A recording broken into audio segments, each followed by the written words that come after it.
Hi everyone, today I'm going to do a first impressions video, and I don't do these that often. I haven't done one in quite a while, but as you guys know, I've been in LA and I did a lot of shopping and I've got lots of new products to try. So today I'm actually going to be doing a first impressions of the Lorac Pro Palette, and I know I'm very late to the game, but you know, I like to sit back when there's a hype. I like to see what everybody thinks before I invest, and also this thing is really hard to find, so I've only just got my hands on it now. I haven't tried it. I haven't even really researched or looked into it much apart from knowing that so many people love it. So I'm going to be doing it first impressions. But before I do that, I've also tried a few other products that I bought in LA today, so I thought I'd quickly give you like quick first impressions. First thing I've got on is the Too Faced Hangover Replenishing Face Primer. I just love the name of this. When you're hungover, your skin is so dry and all you want is like a shot of hydration. So this really appeals to me even when I'm not hungover. It just makes me think that it's going to be very hydrating and nourishing on the skin. So I gave this a go and it's really nice. It's like a cream primer. It's not as kind of wet as the Laura Mercier. It's definitely not silicone-y and slippy like a lot of primers. It does say it's silicone free, and obviously I don't know yet how it's kept my makeup on, but I know that the base applied really nicely on top of it. I've also got on today the Sonia Kashuk Perfecting Luminous Foundation. I picked this up at Target. I don't like the packaging because it's like plastic. Like, I feel like if that was squishy, it'd be much nicer. I picked up the shade Vanilla 02 and it's a perfect match for me. I think it looks quite glowy and nice on the skin, but it's not too wet. And I found that it kind of set on the skin, which I quite liked. I blended it in with my Bobbi Brown buffing brush and it applied really nicely. I think it gives a really nice natural light finish. It's not too glowy. It's not as luminous as I would have thought it would be. But yeah, I actually really like it. Like, now looking on camera, it's even more glowy than it is in real life. And yeah, I'm definitely going to use this again. I'm also wearing a new blusher. This is from Precision's Formula and it's the Powder Palette Multicolored Custom Blush for Brunettes. Again, I picked this up in Target. It's aimed at brunettes, which I really like. I don't like the packaging. It's very plastic. It's very young and girly. That's what the blusher looks like, and underneath it has a section for a brush and a mirror, which I never use these bottom sections, so I would have preferred slimmer packaging. But I really like the blush. It's one of those kind of, it's got a few different pinky shades in there, and I think it is the perfect pink for brunettes. It really brightens up the skin, gives a nice flush to the cheeks, and I will definitely continue using this. I really like it. I'm also wearing on my lips the L'Oreal Lipstick Shiny Full Coverage Lip Colour, and this is in shade 209. As you saw in my video, I was meant to pick up the Le Matte ones, but I accidentally picked up the Lacque ones. Oh my god, there's like a tongue twister. So these are shiny, but I do really like it actually. Fleur said she liked this and she was right. It's really nice. It definitely is full coverage. You hardly need any. It's very strong pigment of colour and it is quite shiny for me, but I like it. I think it's a really nice nude. I think it suits me. I've been wearing this for like 3 days now in a row and I think it's really nice. It's very comfortable on the lips.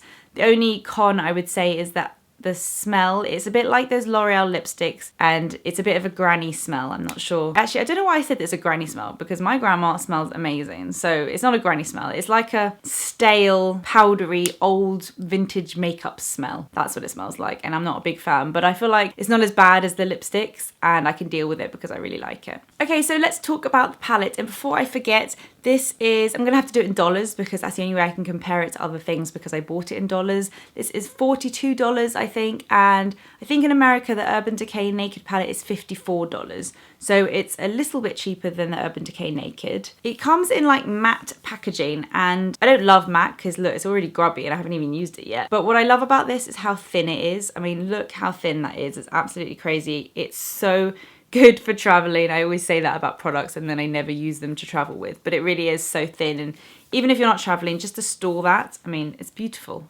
I just don't know how they got it so thin. So you open it up and it has a mirror inside, of course, and then it has 2, 4, 6, 8, 12, 14, 16, 18.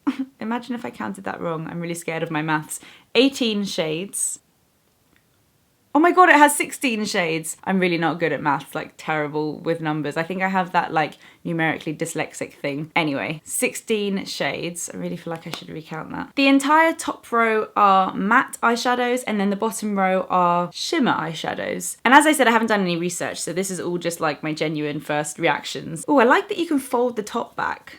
That excites me. So there are a few shades kind of this end of the palette that I'm not sure I would use. The white is definitely not for me. I've heard that the cream is quite good all over the lid, but I don't tend to use matte cream shades. And then the LT pink, like I'm guessing that stands for light pink. That's also a not very me shade. Slate is like a grey shimmer. I'm not sure. I don't really use grey and blacks. There is a matte black, which is good for liner, but if I use eyeshadow as a liner, I tend to go for kind of the dark browns like the espresso. So I'd say there's like 4 or 5 shades that aren't really for me, but all the others look really nice. Or maybe apart from nude. Okay, so there's like 6 shades. I still think the majority I would definitely use. I've heard that they're very pigmented and creamy, so I'm going to give some a go today. I haven't really thought about what look I'm going to do, but I'm going to try and use as many shadows as I can. So although I'm sure some of these you could just put all over the lid and just leave it there, I'm going to just try and like use as many as I can just for the purpose of this video. Oh, before I start actually, I forgot to say that it also comes with an eye primer. This is like a tiny mini Lorac behind the scenes eye primer. So I'm going to put that on just because it comes with it. So they obviously recommend you use it. This foundation is like a little bit creasy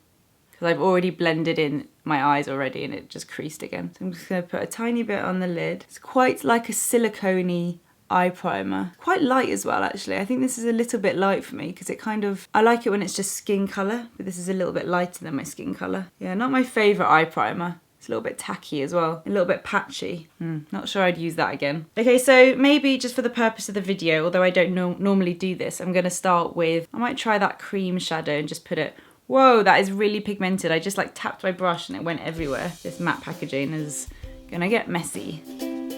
So I'm just going to put the cream all over the lid. I'm kind of tapping the shadow off on my hand before applying it because I can feel that it would probably have a bit of fall down because it's kind of getting all over the palette. Okay, so I'm going to use light bronze because I tend to put a kind of light gold all over my lid. So yeah, you definitely, I think, need to kind of tap off the excess, either on your hand or just like in the air, like tap the brush like that. Light gold is nice, that's a very me shade. Okay, now I think I'm gonna put a bit of the gold in the center of the lid. This is a very kind of yellowy gold, quite intense, but it looks like it's gonna be very pretty. So I'm just gonna kind of tap that into the center of the lid. It's quite a chunky shimmer, but it's very brightening, it's nice. Okay, now I'm gonna take Pewter. I don't like that name at all. It's like a taupey shimmer. And I'm going to put that on the outer part of the eye, like the second half of the lid. That's quite a smoky shade actually. It's a bit darker than I thought. I'm taking one of my RMK brushes. These are so soft. I bought 2 of these before I went away. It's like the best thing I've ever bought. And I'm going to take Mauve, which is a matte mauve colour. Whoa, the matte shadows are way more pigmented than the shimmer. I'm going to take a lot of that off because that's quite a lot of product. And I'm going to take that into the crease to kind of define the crease. I really like plummy eyeshadow shades. And then I'm just going to use my Bobbi Brown brush. Try and say that fast. And then I'm just going to blend out the edges. I'm going to use a bit of Sable, which is a dark matte brown. I'm going to add that to the outer part of the eye. Just to build up the intensity a little bit. They blend together very nicely. I'm going to take that Sable shade under the eye. And then normally I'd probably use a black liquid liner with a look like this, but again, for the purpose of the video, I'm gonna take a little MAC 263 like eyeliner brush, and I'm gonna use, I think I'm gonna go for Espresso instead of black. I'm gonna use a little bit of Espresso, which is like the really dark matte brown. And I'm gonna press this along the lash line so it looks like an eyeliner. I actually really like doing this. I don't do it that often because I'm lazy, but it looks really nice. These are the sorts of eyeshadows that I wouldn't apply wearing like a white shirt that I didn't want to get dirty, because I can feel that they do kind of fall down quite a lot. If you're not that great with eyeliner, then I definitely recommend trying to use a matte eyeshadow because you can kind of be more relaxed and messy with it. Okay, then I think I'm going to take a tiny bit of champagne and put it just on my little finger and just tap it into the inner corners of the eye, and that will just kind of open the eye and act as a little highlight. Right, I'm going to put on some mascara, my Clinique High Impact Extreme Volume Mascara. And I'm also going to put on a little bit of the Clinique Lower Lash Mascara as well. Okay, so that's the finished look that I kind of just made up now, and I really like it actually. The shadows are as creamy as I expected, so they do have a little bit more fall down than I would have liked. They're a bit more like powdery than the Urban Decay Naked shadows, which I still love. I don't know, I can't pick a favourite yet because I haven't used this enough. I can tell the packaging is going to get very messy, but I feel like there's so many options. It's quite exciting. I feel like I could easily make so many different eye looks with these shadows. I really like this look actually. It's a bit more smoky than I usually wear it, but I hope that that was kind of helpful to you guys. If you haven't got this palette yet, I feel like everyone already has it, but I'm always late to the party. But I'm glad I waited to hear that everyone really loved it before investing, because now I know that I probably won't be disappointed. Let me know what you think of this look that I created, and if you have the Lorac Pro Palette, what you think of it, what your favourite shades are, and let me know if you don't like it. I'd be interested to know if you don't like it and why. I hope you guys enjoyed this first impressions video, and I'll see you on Sunday for my next video. Bye!